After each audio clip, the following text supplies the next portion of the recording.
Our gospel lesson today comes from Matthew 24, 36 through 44. But about that day and hour no one knows, neither the angels of heaven nor the Son, but only the Father. For as the days of Noah were, so will be the coming of the Son of Man.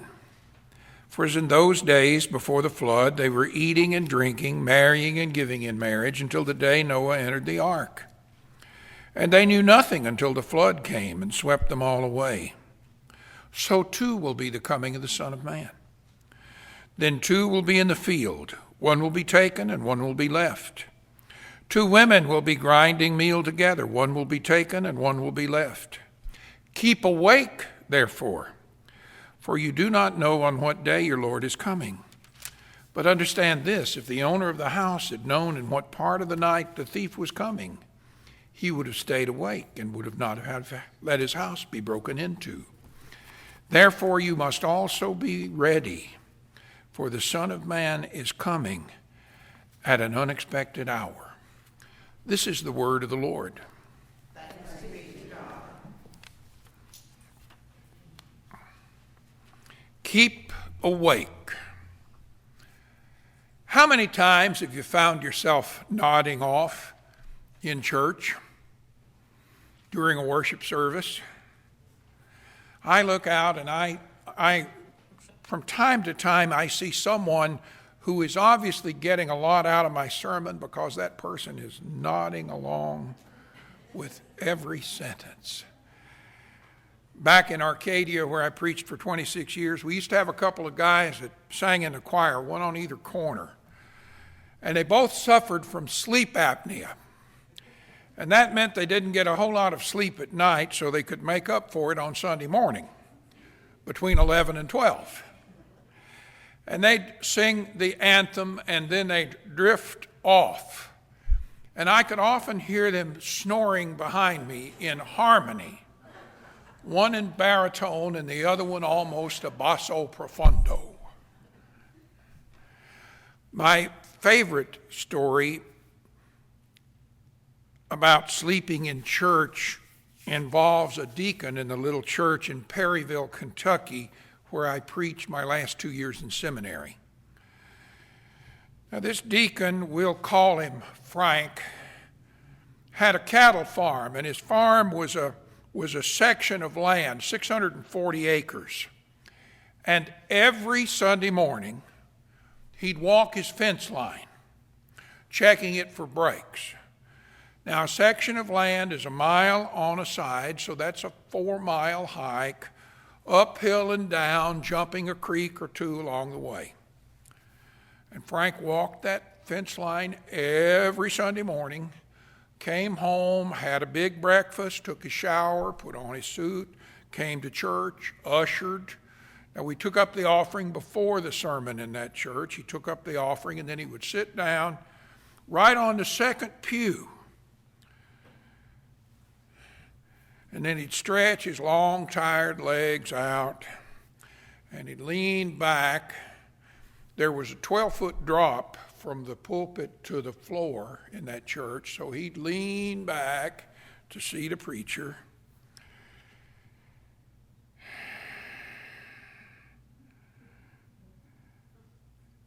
And he'd go to sleep. And he'd sleep through the sermon and wake up on the first notes of the hymn after the sermon. One Sunday, I was preaching from the book of Revelation. From chapter 3, verse 20, I stand at the door and knock. And I was using the big pulpit Bible. And the Bible kept sliding to one side of the pulpit. Polly said it looked like I was typing my sermon on an old mechanical typewriter. Because every time that Bible would get to the edge of the pulpit, I'd push it back, like returning the carriage on the typewriter. But I got wound up on one point in the sermon, and I didn't return the carriage, and that Bible fell 12 feet onto the tile floor. Now, I don't know whether Frank thought that it was a thunderclap or the coming of the Lord, but he jumped up and started trying to get his hymn book open for the closing hymn. Needless to say, I learned that dropping a Bible will wake up a sleeping deacon. Jesus told us to keep awake, but it's so hard to do. Those disciples, his hand-picked 3 that he took with him in the Garden of Gethsemane when he was praying. He came back and he found them asleep. He said, "Can you not watch with me 1 hour?" We are often weary. We've been working so hard, often working hard doing the Lord's work. We drift off. We have so little time to relax, and so we fall asleep. Many times when I'm driving, I find myself nodding off behind the wheel of my truck. Do you ever do that? That's dangerous. Or I'll just find myself losing focus, not paying attention. I'll miss my exit on the interstate or my turn off the highway. I'll run up behind a slow-moving vehicle and with a start realize that something is happening that I should be aware of and I'm not aware of it. Several years ago, a fellow by the name of Hudnut. Some of you ladies remember Richard Hudnut shampoo? Anybody but me old enough to remember that? One of the heirs to that Hudnut shampoo and cosmetics fortune was an ordained Presbyterian minister in Indiana. He wrote a book about the Christian church, which he entitled The Sleeping Giant. A few years later, he wrote a sequel, Arousing the Sleeping Giant. He suggested that the church was the most powerful influence in the world, and that we needed to wake up and change the world in which we live for the better. That this was the work we needed to be about in the world. He believed in this so strongly, by the way, that he resigned from his pulpit and ran for the U.S. House of Representatives and served several terms. He's retired now, is Robert Hudnut. And I suspect that if you ask him, he'd tell you that the giant is still sleeping, that we haven't been able to wake it up yet. All of his books are out of print. Advent is the time when we remember that Jesus said he'd be coming back and that we were supposed to be awake when he got here. We, the church, are supposed to keep awake until he comes. Now, there are always folks that are quick to point out signs of his coming. This year, with hurricanes, typhoons, floods, wars, rumors of wars, forest fires, drought, earthquakes, blizzards, the threat of volcanic eruptions, those folks who are quick to predict the coming of the Lord are having a field day, I am sure. But Jesus tells us that no one knows the day and the hour of his coming, only the Father. The comparison that Jesus draws to the time of Noah is an apt one for us today. The earth was about to be destroyed. God warned one man, one family. And when that one man, Noah, responded by being faithful and obedient, the rest of the world laughed at him. Bill Cosby's got a great comedy routine that he recorded probably 50 years ago, 40 years ago anyway, about Noah. God spoke, said Noah. Noah says, "Yes, Lord." And by the way, there's a mistranslation in the book, in Genesis. The wood that the ark was built from really wasn't called gopher wood. That's what Noah said to his sons, Shem, Ham, and Japheth. He said, "Boys, go for wood." we're going to build an ark.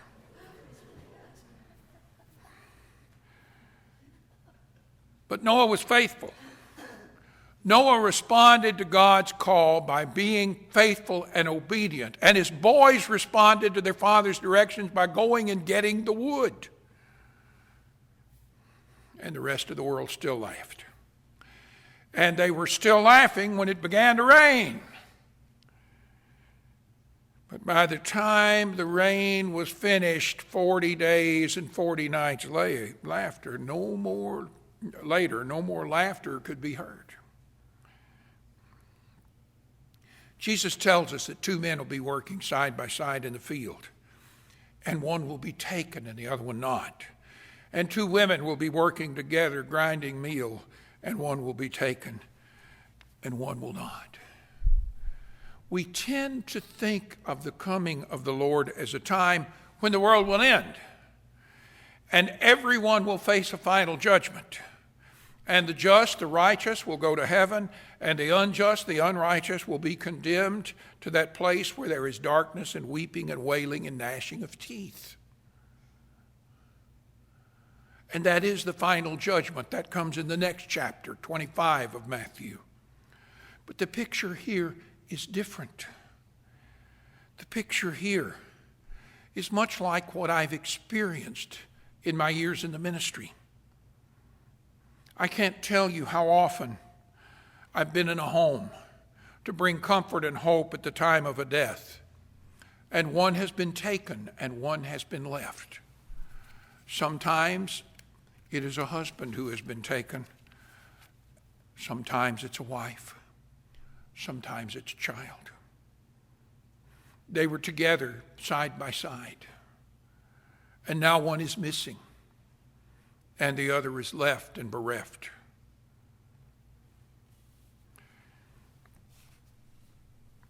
Back in 2004, we had two official deaths from Hurricane Charley in DeSoto County, where I was preaching at the time. In both cases, the husband was taken and the wife was left.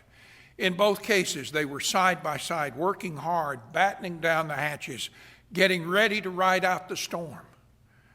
And in both cases, in a heartbeat, in a breath, one was taken and the other left behind. Advent is the season when we remember that Christ is coming again. But if we think that he is only coming in glory, riding a white horse or a cloud, accompanied by an army riding on white horses, to sit upon the throne in judgment, we miss what Jesus is saying. He comes to claim each in order. Paul wrote about this. He wrote that he was the firstborn of many. He was the first. And then he was coming back, not once and for all, but time and again. When life becomes a burden, when a disease has taken its toll, when a terrible accident has left a body broken, when the candle of life has dimmed to a flickering, guttering glow, he comes and he takes his beloved, his own, to be with him. Advent is the time when we remember that he came.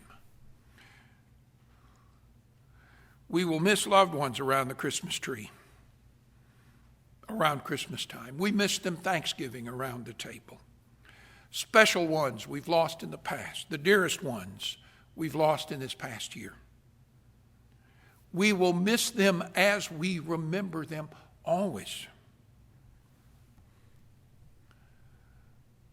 But remember that Jesus came for them and took them unto himself, that where he is, there they may be also, and we may be also someday. Remember that Jesus came not only as a little baby to grow and to live and to die for our sins and to be raised for our hope. Remember that he is coming again to judge all the living as well as the dead. But remember also that in between those times, In between the first time he came and the last time he will come, he comes again. And he claims his own.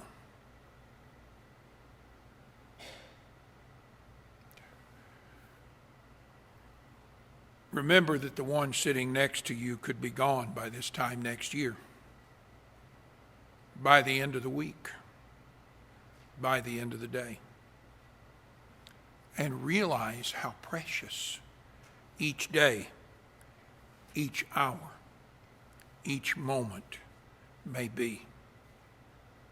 But do not fear his coming. Just be awake, be alert, be watching, be prepared.